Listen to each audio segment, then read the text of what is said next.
അപ്പോൾ ലേറ്റസ്റ്റ് ഇന്റർവ്യൂവിൽ അൻസിബ പറയണത് വെച്ച് കഴിഞ്ഞാൽ അവൾക്ക് ജീവനിൽ ഭയമുണ്ട്, അല്ലെങ്കിൽ പല ഭാഗത്തുനിന്നും ഭീഷണി കോളുകളൊക്കെ വരുന്നുണ്ട്.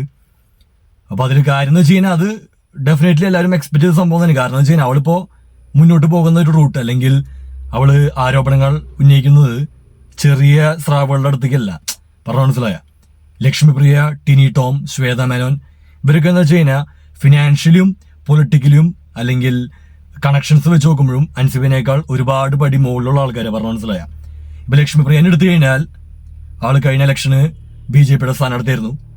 ഒപ്പം ഒരു വൻ ഹിന്ദു ലോബി, ആന്റി മുസ്ലിം ലോബി അവളുടെ പിന്നിലുണ്ട്. ഇപ്പോ ടിനി ടോമിനെ എടുത്തു കഴിഞ്ഞാൽ ടിനി ടോം എന്ന് പറയുന്നത് ഒരു ആക്ടർ എന്നതിനേക്കാൾ ഉപരി ഒരു കോൺഗ്രസ് അനുകൂല വ്യക്തി കൂടിയാണ് ആള്. ഇപ്പൊ കഴിഞ്ഞ ഇലക്ഷന് VD സതീശനെ സപ്പോർട്ട് ചെയ്യലും അതൊക്കെ ഉണ്ടായിരുന്നു. ഒപ്പം തന്നെ ഇപ്പൊ ആളുടെ മോൻ കഞ്ചാവ് കേസ്, അല്ലെങ്കിൽ ടിനി ടോമിന്റെ ഒരു ട്രാക്ക് റെക്കോർഡ് എടുത്തു കഴിഞ്ഞാൽ നല്ലൊരു ട്രാക്ക് റെക്കോർഡല്ല. ആൾക്ക് ഒരു വെടുപ്പല്ലാത്ത കുറച്ച് കാര്യങ്ങളൊക്കെ ആളെ പറ്റി അറിയാൻ സാധിച്ചിട്ടുണ്ട്. ഓഫ് കോഴ്സ് ഈ പറഞ്ഞ പോലെ ഒന്നിനും നമുക്ക് തെളിവുകളൊന്നും വ്യക്തമായിട്ടില്ലെങ്കിലും ഒരുപാട് കാര്യങ്ങൾ അങ്ങനെ അറിയാൻ സാധിച്ചിട്ടുണ്ട്. അപ്പോൾ ടിനി ടോം ആണെങ്കിലും ലക്ഷ്മിപ്രിയ ആണെങ്കിലും രണ്ട് വ്യത്യസ്ത രാഷ്ട്രീയ പശ്ചാത്തലമുള്ള ആൾക്കാരാണെങ്കിലും അവർക്ക് പവർ ഉണ്ട്. പറഞ്ഞ മനസ്സിലായ ഇപ്പോ കോൺഗ്രസ് ആണ് കേരളം ഭരിക്കുന്നത്, BJP ഓഫ് കോഴ്സ് ഇന്ത്യ ഭരിച്ചുകൊണ്ടിരിക്കുകയാണ്, ശക്തമായ പാർട്ടിയാണ്. അപ്പൊ അൻസിബയുടെ ഒപ്പമുള്ള ഒരു പിന്തുണ എന്ന് വെച്ചാൽ ഒരു മുസ്ലിം കമ്മ്യൂണിറ്റിയുടെ ഒരു വൻ പിന്തുണ ഉണ്ടായില്ല, അത് നമ്മൾ പറയാതിരിക്കാൻ പറ്റില്ല. ആ ലക്ഷ്മിപ്രിയയുടെ ഇഷ്യൂ വന്നപ്പോട്ട്, അല്ലെങ്കിൽ ആ ടിനി ടോം വർഗീയമായിട്ട് ഇവളെ ആക്ഷേപിച്ച ഒരു തീവ്രവാദി എന്ന് വിളിച്ചു അങ്ങനെ എന്തോ പറഞ്ഞില്ലേ, അതൊട്ട് ഒരു മുസ്ലിം കമ്മ്യൂണിറ്റി ഇവളുടെ പിന്നില് ഒപ്പുണ്ട്. പക്ഷെ അത് കാര്യമില്ല. പറഞ്ഞ മനസ്സിലായ ഈ മുസ്ലിം കമ്മ്യൂണിറ്റി ഉണ്ടെന്ന് പറഞ്ഞാലും ഈ പൊളിറ്റിക്കൽ, ഫിനാൻഷ്യൽ അല്ലെങ്കിൽ അങ്ങനത്തെ സ്ട്രെങ്ത്തുകളെ ഡിഫെൻഡ് ചെയ്യാണ്ട് ഇവിടെ ഒറ്റയ്ക്ക് ഈ പിന്തുണ വെച്ച് മാത്രം പറ്റുന്ന എനിക്ക് തോന്നണല്ലേ. പറഞ്ഞ മനസ്സിലായ പിന്നെ വരുന്നത് യൂട്യൂബേഴ്സിനെ സപ്പോർട്ട് നോക്കണ്ടേ. ഇപ്പൊ ഞാനടക്കം യൂട്യൂബേഴ്സ് ചെയ്യുന്നത് വെച്ച് കഴിഞ്ഞാൽ ജസ്റ്റ് വീഡിയോസ് ചെയ്യാനേ പറ്റുള്ളൂ, അതിനപ്പുറത്തോട്ടൊരു കാര്യം ചെയ്യാൻ ആർക്കും പറ്റുന്ന എനിക്ക് തോന്നണല്ലേ. പറഞ്ഞ മനസ്സിലായ പിന്നെയുള്ള വേറെ കാര്യം എന്ന് വെച്ച് കഴിഞ്ഞാൽ ന്യൂസ് ചാനല്, ഈ മാധ്യമ പ്രവർത്തകർ മൈക്ക് കൊണ്ടുവരുന്ന വെച്ചാൽ അവർക്ക് സെൻസേഷൻ ന്യൂസ് വേണം, ഇവിടെ പറ്റി പൈസ ഉണ്ടാക്കണം, അത്രേ ഉള്ളൂ. അതിനപ്പുറത്തോട്ട് ഇവൾക്കൊരു പ്ലാറ്റ്ഫോം അല്ലെങ്കിൽ ഇവളുടെ വോയിസ് പുറത്തുവിടാനുള്ള ഒരു ഓപ്പർച്യൂണിറ്റി കൊടുക്കും. അത് കേരളത്തിൽ പറ്റൂട്ടോ. അതായത് ഇപ്പോ കേരളത്തില് BJPക്കും കോൺഗ്രസിനും CPM-നും ഒക്കെ മാധ്യമ ശക്തി ഉള്ളതുകൊണ്ട് അവിടെ അവൾക്ക് വലിയ കുഴപ്പമുണ്ടാവില്ല. അപ്പൊ മീഡിയ അല്ലെങ്കിൽ ഒരു സ്പേസ് എപ്പോഴും ഉണ്ടാവും. പക്ഷെ ഫിനാൻഷ്യൽ അവൾക്ക് അതും വലിയ കുഴപ്പമുണ്ടാവില്ല. പക്ഷെ പൊളിറ്റിക്കൽ സപ്പോർട്ടാണ് ഏറ്റവും ഇമ്പോർട്ടന്റ് ആയിട്ട് ഇതിൽ അവൾക്ക് ആവശ്യം വരാം. പറഞ്ഞ മനസ്സിലായ ഇപ്പൊ CPM-ന്റെ നേതാക്കള് ഒളിഞ്ഞും തെളിഞ്ഞും ഇവിടെ സപ്പോർട്ട് ചെയ്യണ്ടോ എനിക്ക് സംശയമുണ്ട്. കാരണം വെച്ചാൽ ഇപ്പൊ ഇവിടെ അറ്റാക്ക് ചെയ്യുന്നത് ലക്ഷ്മിപ്രിയ BJP അല്ലെങ്കിൽ ടിനി ടോം കോൺഗ്രസ് ആയതുകൊണ്ട് ഒരു CPM അനുകൂല ലോബി ചെറിയ രീതിക്ക് CPM മുസ്ലിം കമ്പൈൻഡ് ലോബി, അതിന്റെ ഒരു ചെറിയൊരു ലോബിയുള്ള ഒപ്പുണ്ട്. പക്ഷെ ശക്തമായിട്ടുണ്ടെന്ന് എനിക്ക് തോന്നണില്ല. ഓൺലൈനിൽ തോന്നിക്കും ശക്തമായിട്ട് കമന്റ് ഒക്കെ ആയിട്ട്, പക്ഷെ അതൊന്നും പ്രാക്ടിക്കാലിറ്റിയിൽ എത്രത്തോളം വരും നമുക്ക് പറയാൻ പറ്റില്ല. പറഞ്ഞ മനസ്സിലായ അപ്പൊ അതിനതിന്റെ കാര്യം ഓഫ് കോഴ്സ് ലൈഫിന് ഇനി മുന്നോട്ട് പോകുമ്പോൾ അവൾക്ക് ഒബ്സ്റ്റിക്കിൾസ് ഉണ്ടാവും. അത് ചെറിയ ഒബ്സ്റ്റിക്കിൾസ് ആയിരിക്കില്ല. കാരണം ഇപ്പൊ അവള് വെച്ചാണ് അലിഗേഷൻസ് ഒക്കെ ഇപ്പൊ നമ്മുടെ ഹിന്ദി ന്യൂസ് ചാനൽസ്, അതായത് മറ്റേ കേന്ദ്ര ന്യൂസ് ചാനലുകളിൽ വരെ ഇവളുടെ ന്യൂസ് വരുന്നുണ്ട്. പറഞ്ഞ മനസ്സിലായ അവൾ ആ ലക്ഷ്മിപ്രിയക്കെതിരെ പറഞ്ഞതും അല്ലെങ്കിൽ ടിനി ടോമിനെതിരെ പറയുന്നതൊക്കെ നല്ല രീതിക്ക് സർക്കുലേഷൻ ഇടുന്ന വാർത്തകളാണ്. അപ്പൊ അത് പാൻ ഇന്ത്യ തലത്തിൽ വരെ ഈ ലക്ഷ്മിപ്രിയക്കൊക്കെ ഒരു ചീത്തപ്പേരായിട്ടുണ്ട്.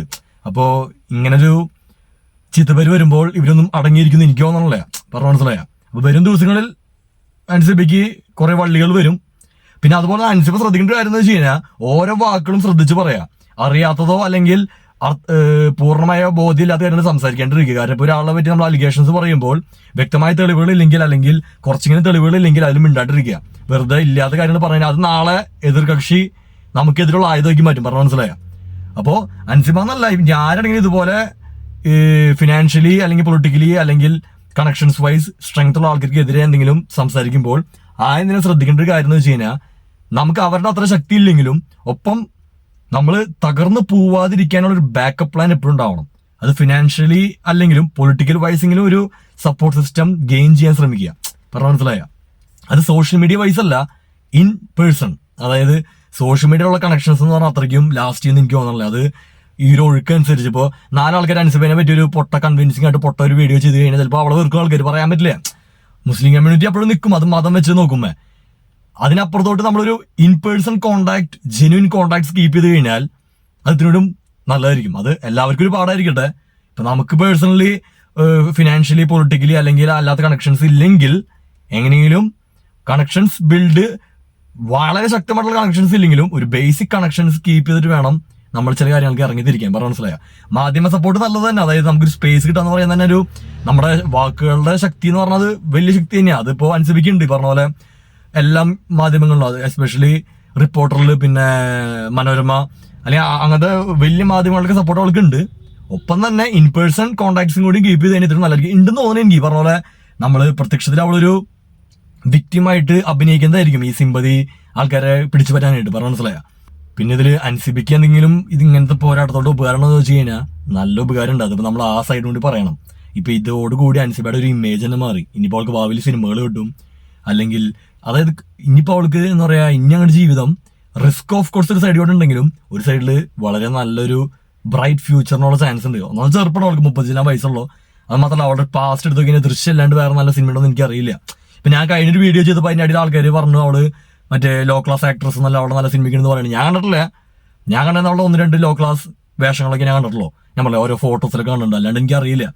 ദൃശ്യത്തിന് നല്ല ആക്ടിങ്, വലിയ കുഴപ്പമില്ല, റോൾ നന്നായി ചെയ്തു. അപ്പൊ ഇനി അങ്ങോട്ട് അവൾക്ക് ഇങ്ങനത്തെ ഓരോ കോൺട്രവേഴ്സിയും അല്ലെങ്കിൽ ഓരോ ഇഷ്യൂ ഒക്കെ വരുമ്പോ നല്ല രീതിക്കുള്ള സപ്പോർട്ടും ഈ റിസ്കിന്റെ ഒപ്പം ഒരു നല്ല വശം കൂടി വരും. അതാണ് ഞാൻ പറഞ്ഞ കാര്യം.